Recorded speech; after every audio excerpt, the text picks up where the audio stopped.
Bota o hino da macaca, bolachinha. Vamos falar da Ponte Preta que recebe o Guarani e lota o estádio. Na última parcial, 10.100 ingressos vendidos, isso no primeiro dia de vendas, hein? Meu Deus do céu. O técnico Hélio dos Anjos vai mudar a Ponte Preta para o clássico, Júlio. Cabela falando sobre a preparação da Ponte para o derby. 2 mudanças estão confirmadas pelo técnico Hélio dos Anjos. Fábio Sanches volta ao sistema defensivo, ele cumpriu suspensão contra o Brusque e foi substituído pelo Guilherme Souza.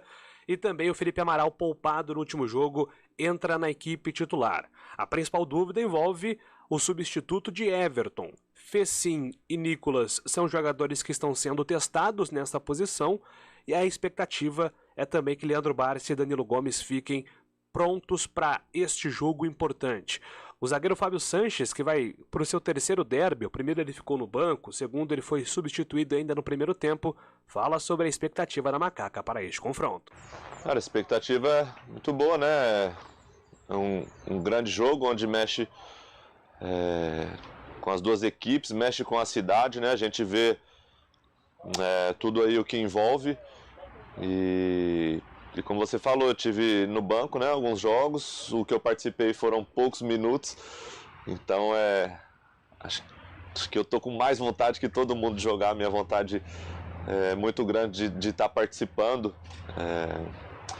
e agora ainda mais dentro de casa, né, eu fiquei no banco só dentro de casa, e logo que eu cheguei na Ponte Preta, então tô ansioso para esse jogo, né, a gente sabe da importância do jogo.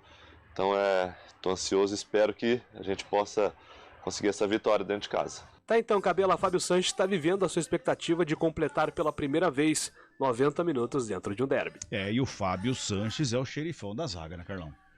Cara, que recuperação teve o Fábio Sanches do Campeonato Paulista, né? Ele fez uma boa Série B, terminou bem, né? Ele com o Thiagão.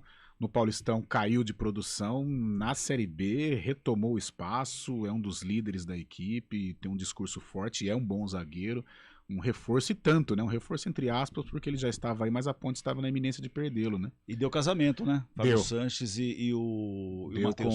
Com o Matheus, e deu casamento com o Thiagão. O Fábio Sanches organiza muito o sistema defensivo, né? Só não deu casamento com o Fabrício. Mas é o Fabrício que não virou, né? Ele tinha cara de divórcio. Né? Tinha, não virou. Mas com o Thiagão, com o DG, porque o Fábio Sanches em forma, ele é muito tranquilo, é muito seguro, orienta, posiciona a zaga.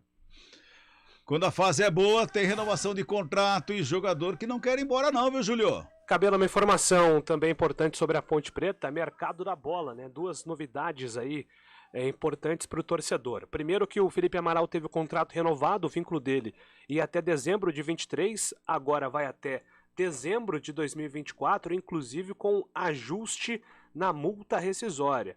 O jogador de 19 anos agora tem multa de 25 milhões para o mercado interno e 10 milhões de euros para o mercado internacional, aproximadamente 52 milhões de reais. E uma outra informação importante é que o Danilo Gomes estava negociando com o futebol da Grécia, mas a Ponte fez um pedido ao São Paulo para que o Danilo Gomes permanecesse no elenco, porque a Ponte perdeu o Everton e ainda está numa situação pendente com o Bruno Alves do Remo. O Bruno Alves rescindiu o contrato, é um agente livre, por isso ele poderia ser contratado fora da janela, mas existe um clube interessado em contar com o Bruno Alves a partir de janeiro. E o Eberlin tem priorizado contratar jogadores com contrato até o final do Campeonato Paulista. Então é um empecilho aí que vai ser debatido também pela diretoria da Ponte nos próximos dias. Eu cabelo lá.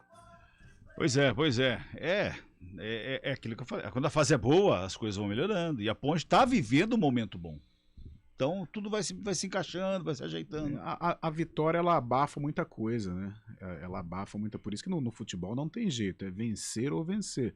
Tanto é que as críticas da própria imprensa, nós não estamos mais falando dos erros administrativos que permanecem, a Ponte vai disputar uma Série A2, a própria torcida comprou a ideia dessa recuperação da Ponte, os jogadores também parece que estão em sintonia, tudo isso... A procura de ingressos aí mostra que a torcida está comprando a ideia da Ponte Preta. Uma atmosfera legal que está sendo criada. Tudo isso em virtude da vitória, desde aquele jogo contra o Náutico, né? A Ponte já vinha num processo de recuperação, mas ainda pequeno. Contra o Náutico houve a mobilização, E de lá para cá as coisas melhoraram, né? Sim. Os jogadores de qualidade chegaram, ela teve 2 tropeços, um contra o Grêmio e um jogo bobo contra o Brusque, né? Uma armadilha ali, né? Um jogo...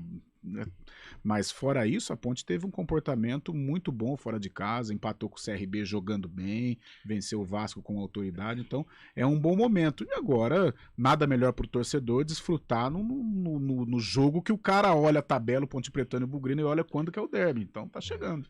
Eu vou me intrometer nessa hora, desculpa, Carol. Claro. Mas claro que tem a ver também com a permanência do técnico também, né? O Hélio, o Fabião, o Hélio até, isso a gente sempre debateu na Cabela.